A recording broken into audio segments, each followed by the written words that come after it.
Hello and welcome to Reinvent and Rediscover.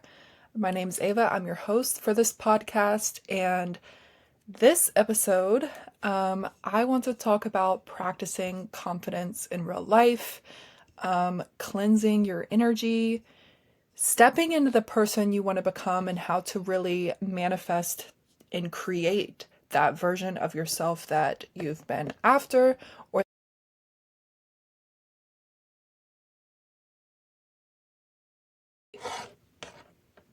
I don't know what just happened.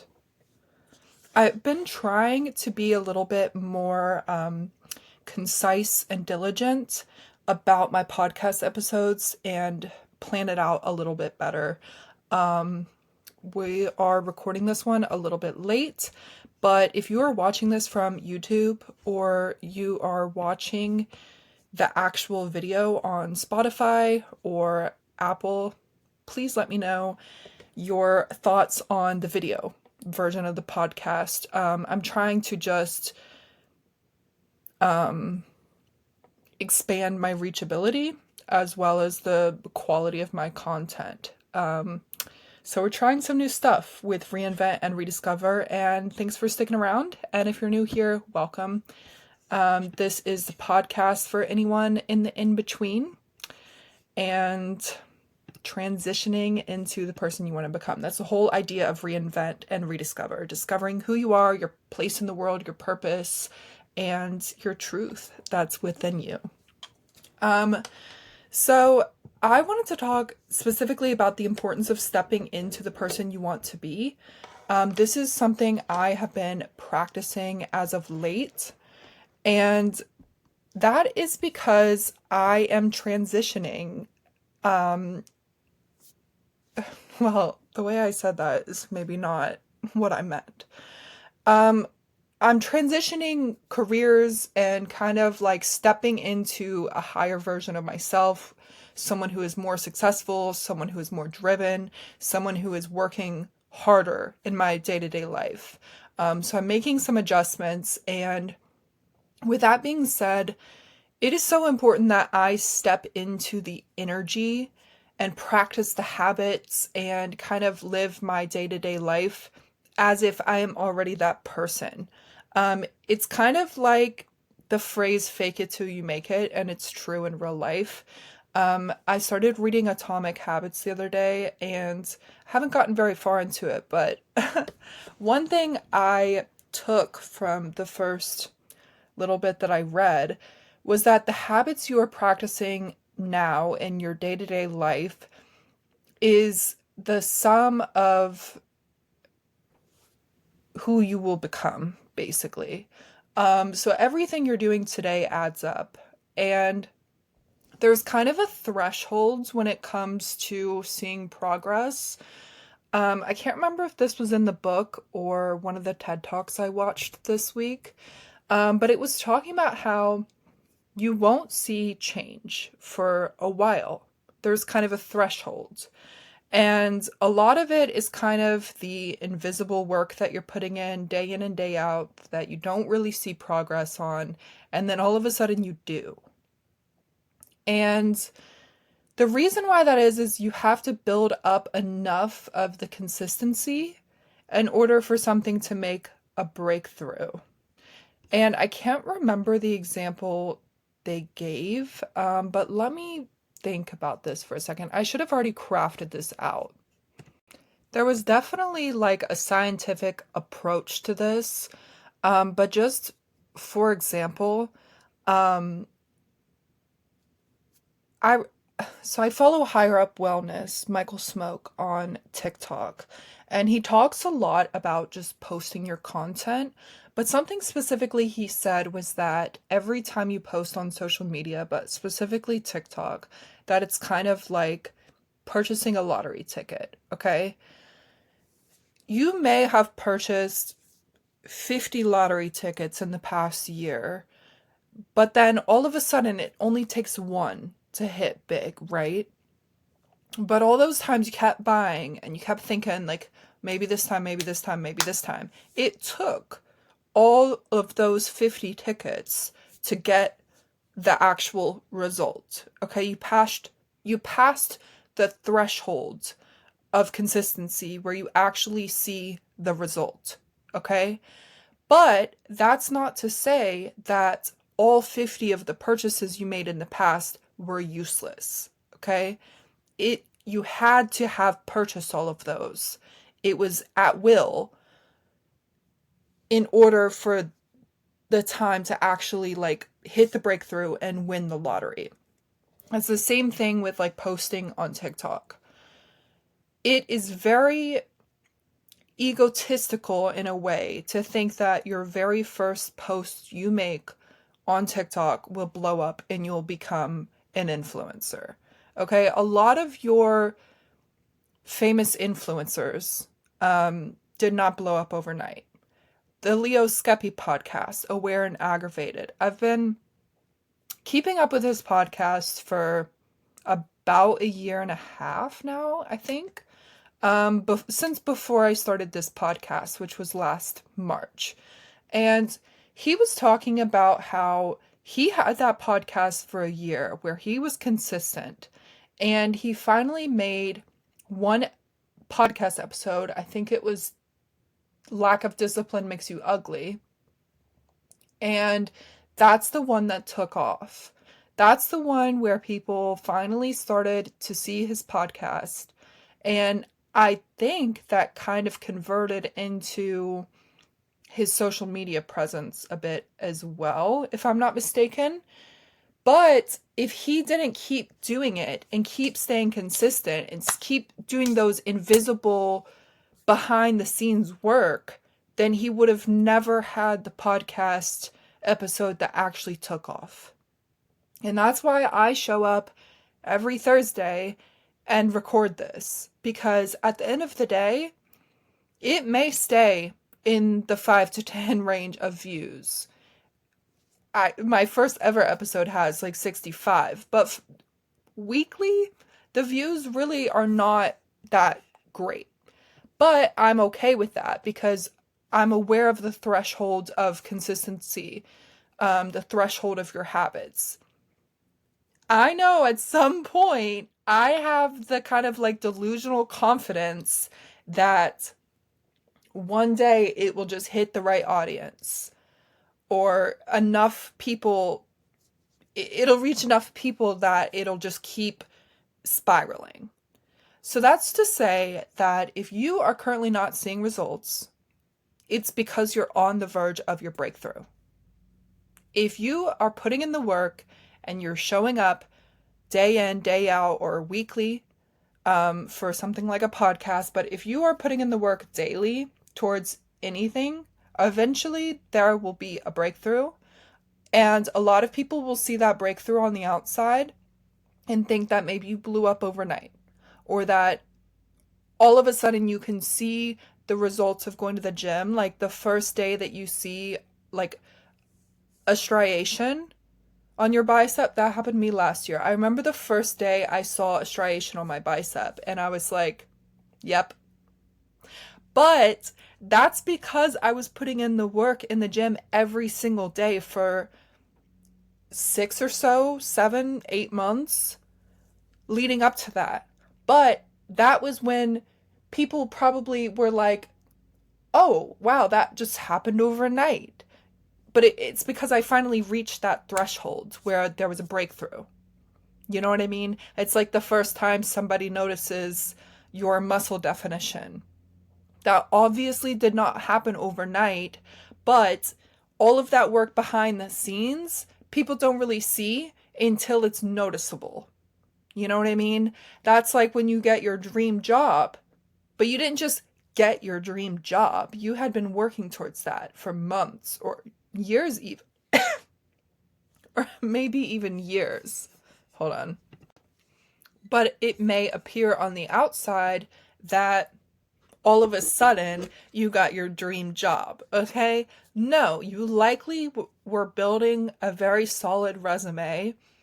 You probably applied to 50, 100, 200 jobs.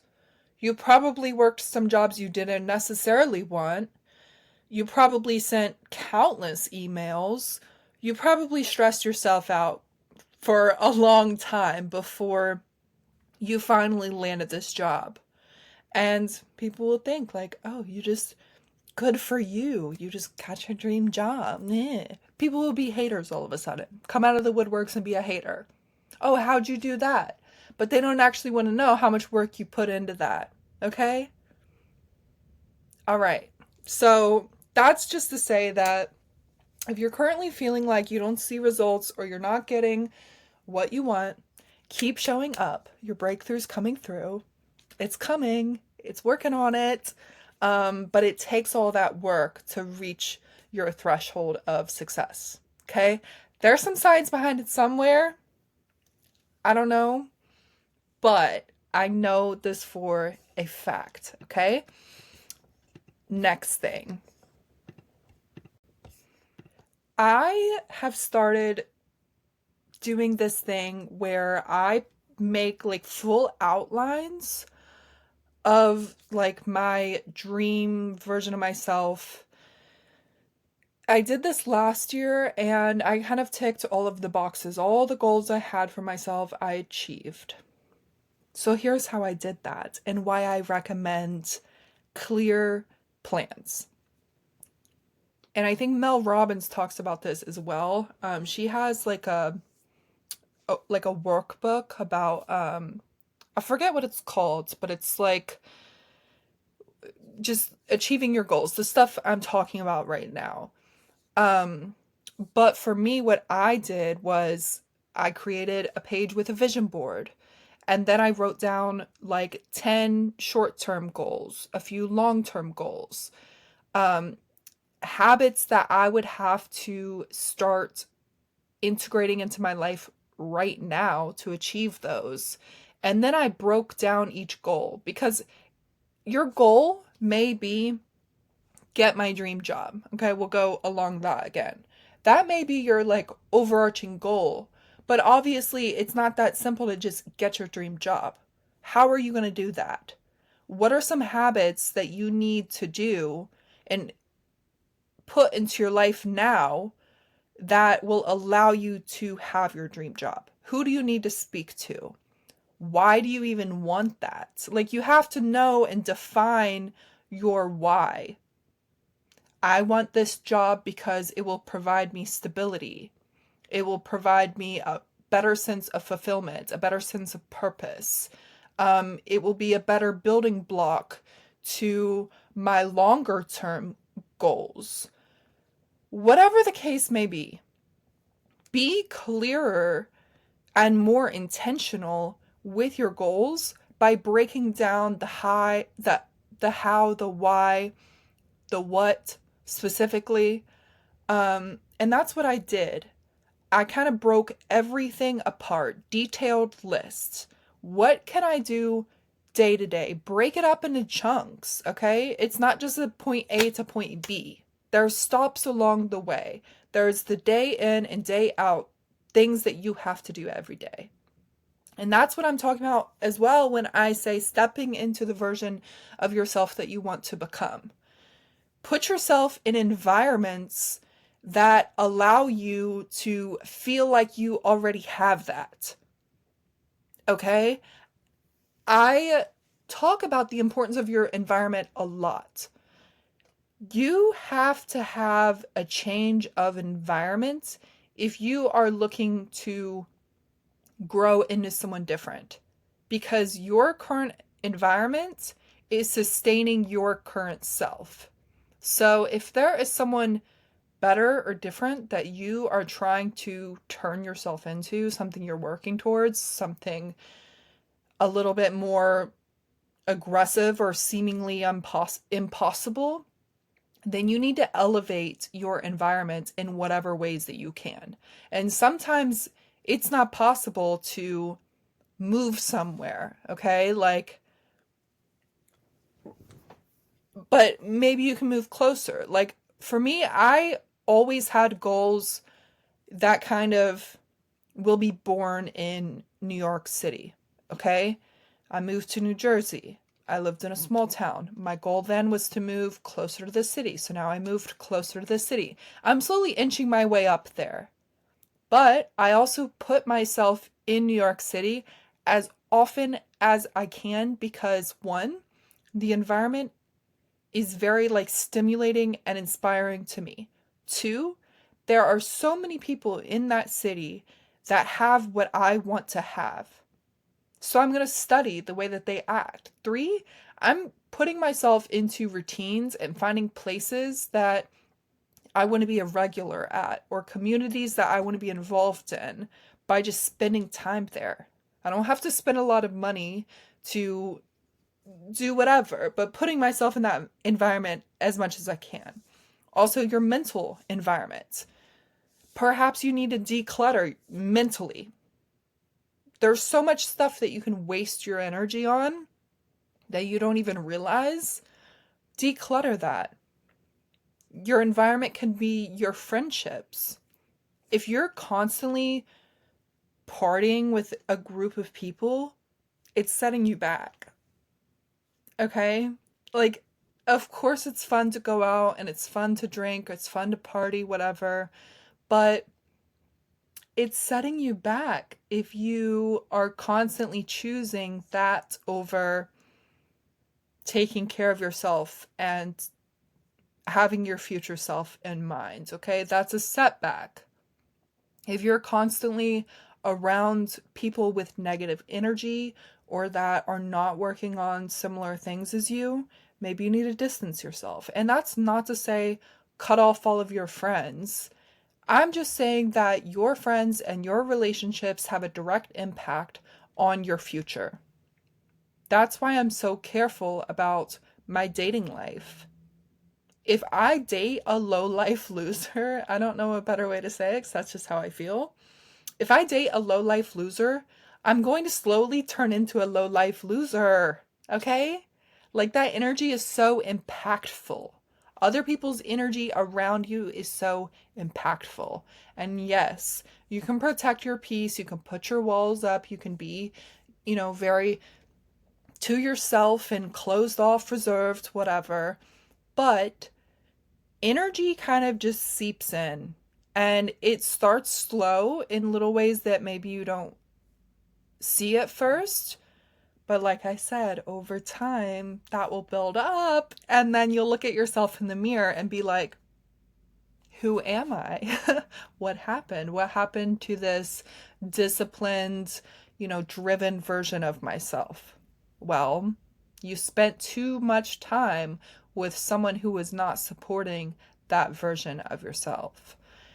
If you're around people who are not supportive of your dreams, goals, aspirations, and I don't just mean in like a way of them telling you they're proud of you or, oh, we support you. But some people have hidden animosity, okay? Some of your friends might have some hidden animosity towards you. Some people may start to slowly start saying things that are a little hurtful, borderline hateful, when you start succeeding or getting better. Some people will start to hate that. And that's okay, but clock it. Don't allow people to watch you start succeeding and try to balk you down. Because at the end of the day, maybe you don't want to be like them. You want to level up. So don't allow people to start breaking you down, especially when you're in that phase of you haven't hit the threshold yet and you're just grinding and grinding, and people will start saying like, oh, why do you even bother? It's embarrassing, it's cringy. It's only cringy if you stop, to be honest. I was thinking about that earlier with like TikTok. Okay, I post on TikTok, post this podcast, and I've been consistent with it. Yeah, people may view it as embarrassing because I haven't gone viral. I haven't reached a ton of followers. I haven't reached a ton of listeners on this podcast.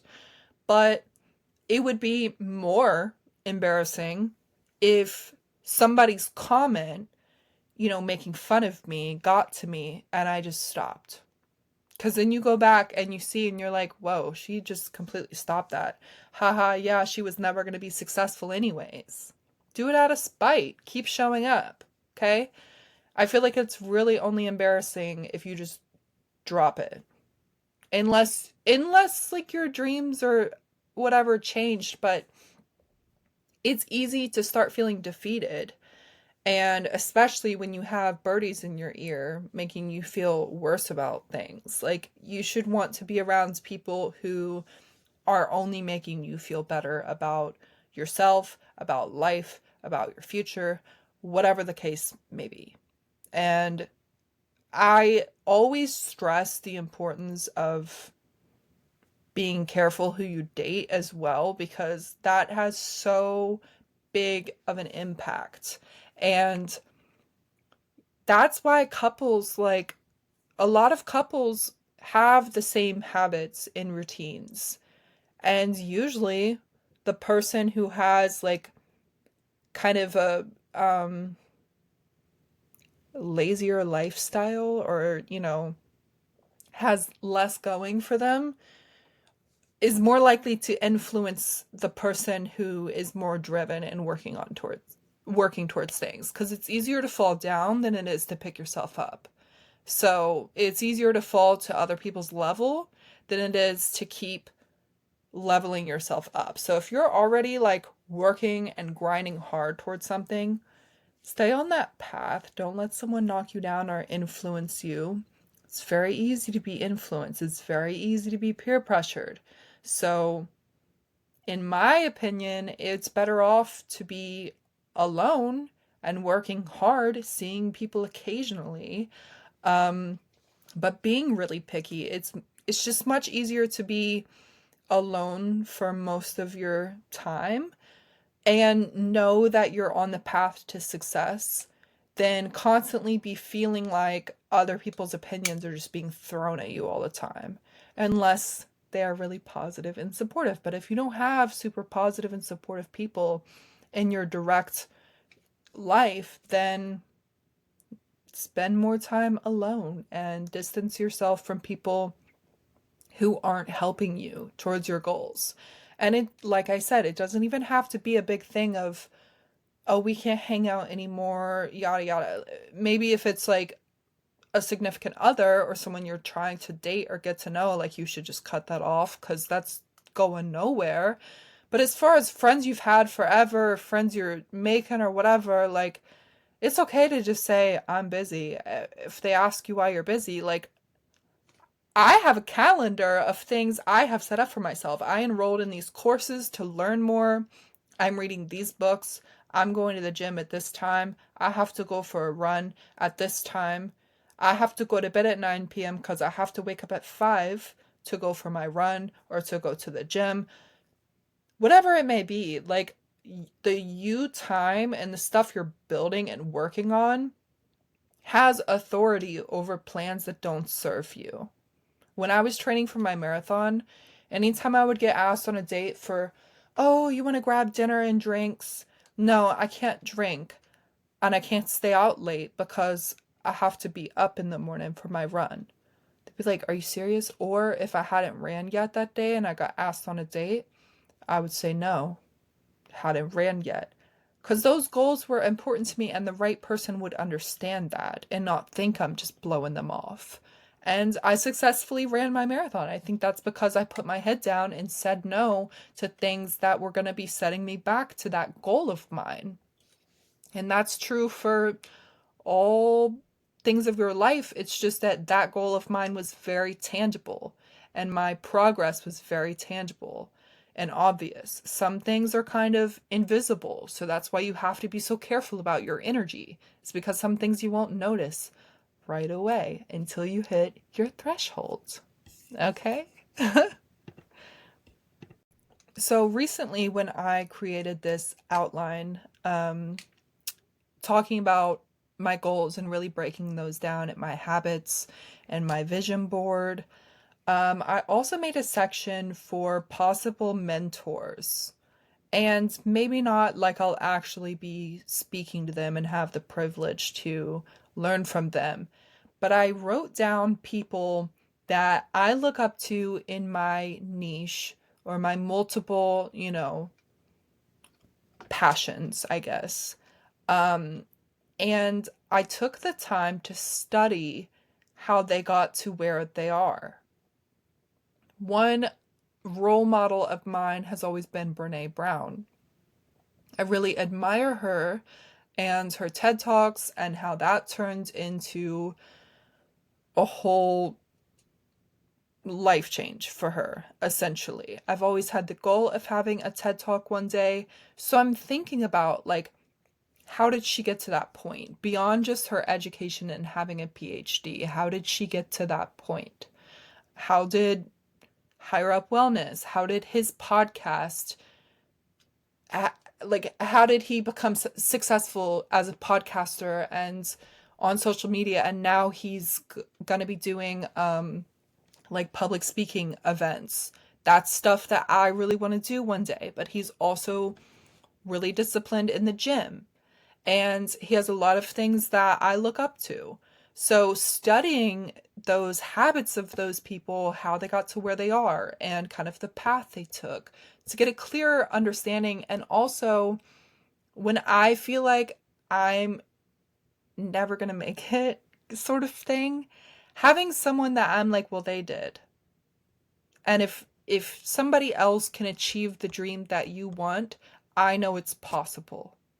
Instead of getting jealous and comparing yourself to other successes, use it as an example of the success that you want. Because if I am jealous of them, it's showing that they have something that I deeply desire, in which case is a positive thing because now I can reflect on what I really want and know that it's possible because it's happened for someone else, meaning it can happen for me as well. Okay?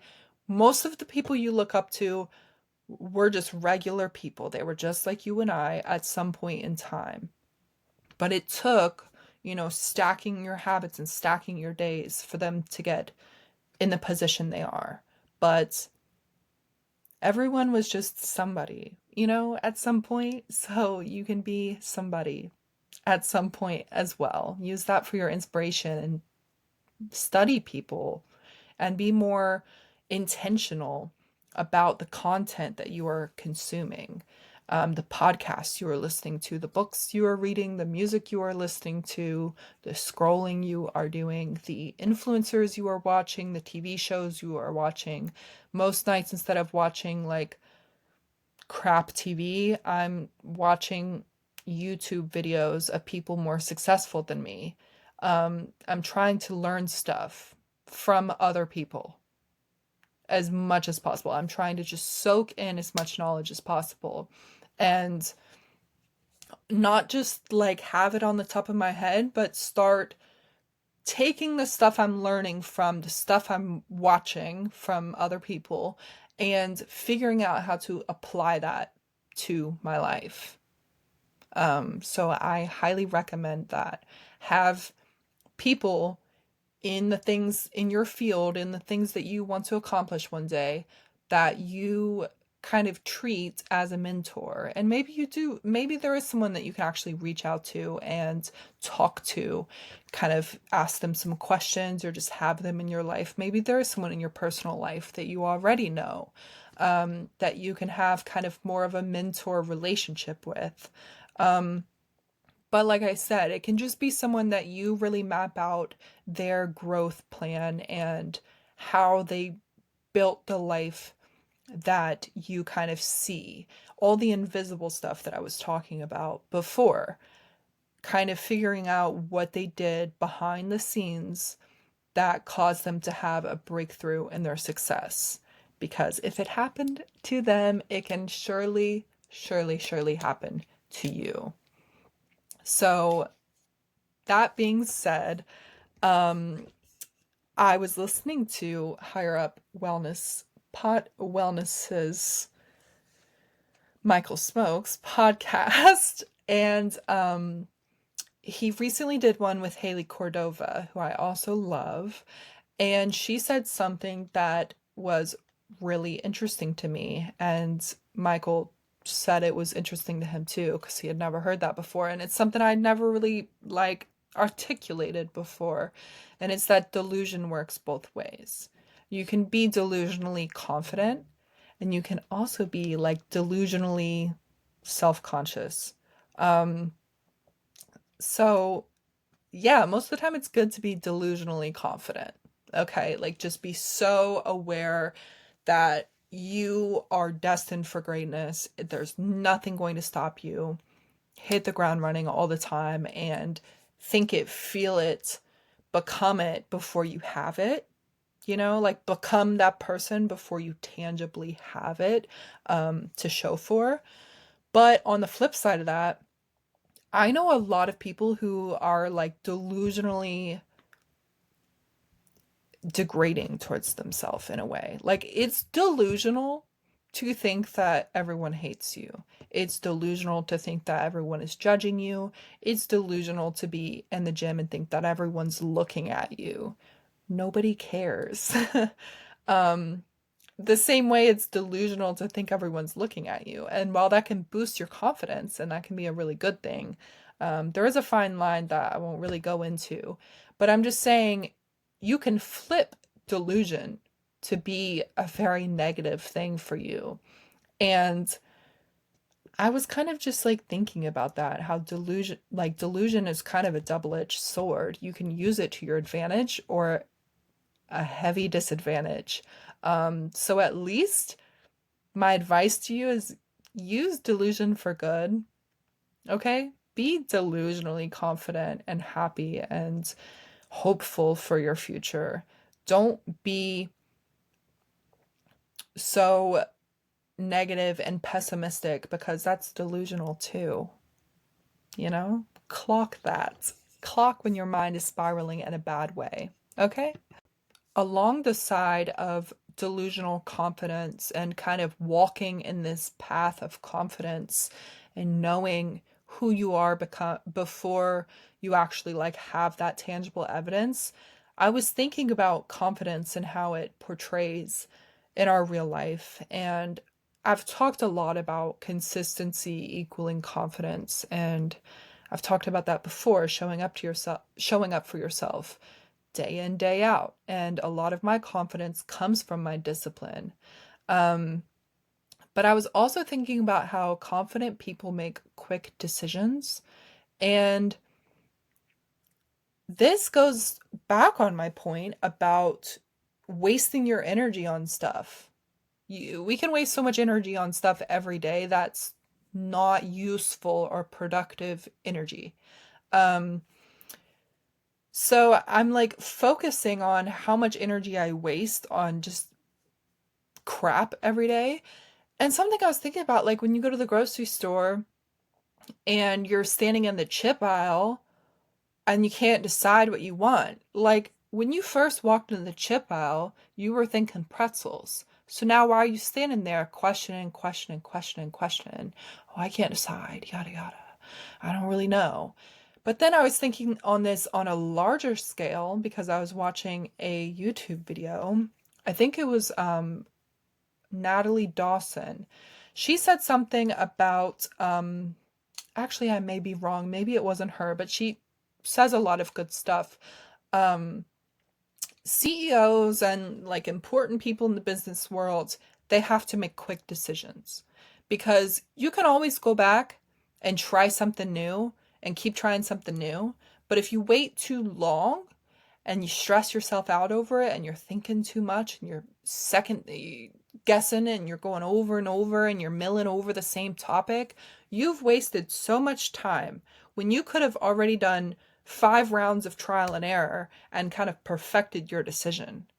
Instead of creating all this anxiety and work yourself up, wasting time, wasting energy, make a decision, and then you can always either fix it if you messed something up, or you can keep trying other things. But if you don't even allow yourself to get to the point of trying new things, you're putting too much pressure on the decision you're making. And then it's become more impactful or just scarier to make the decision because you've built up all this anxiety, you've built up all this pressure. And now it feels like you're going to explode because oh my God, it's now I placed all this value on this decision when it didn't need to be that big of a deal. And that's for kind of like, as well, if you're seeking, if you're currently just lost in life and you just have no idea who you want to be, where you want to go, make a decision. Just do something. You know what I mean? Work towards something. And I know the last like 2 episodes back, I was saying, if you don't know what to do, don't do anything yet. That's true for some things. But in the point of decision paralysis, when you know that you need to make a decision, follow your intuition and that kind of like aha moment. And then don't, this is more on the premise of like, don't keep milling over and questioning the decision you've already made, because it's like sometimes we make a decision before we make the decision, if that makes sense. Like our intuition already ding, and then it's like our conscious that's kind of like going over it and questioning it, but our subconscious already went ding. Like we actually in our heart, and we already actually knew the answer. You know what I mean? And that's different than making like an impulsive decision. Don't make any impulsive decision. I'm just saying, in the sense of going about your life and practicing confidence in your day to day life, make quicker decisions. I mean, use your discretion with that advice. But maybe that resonated with you, because yeah, I still agree that a lot of times, if you don't know what to do, don't do anything. Don't do anything that's going to make you uncomfortable, miserable, or, but also don't put too much pressure on decisions that are meaningless, because you are wasting energy by doing so. All right. This was actually a long episode, and I think I hit all of the points I meant to hit on this episode. So I hope you enjoyed it. Happy to be here again for another Thursday. And thanks for tuning in to Reinvent and Rediscover. If this episode resonated with you at all, please share it, like it, comment, follow along for Reinvent and Rediscover. And as always, until next time, live passionately. Bye.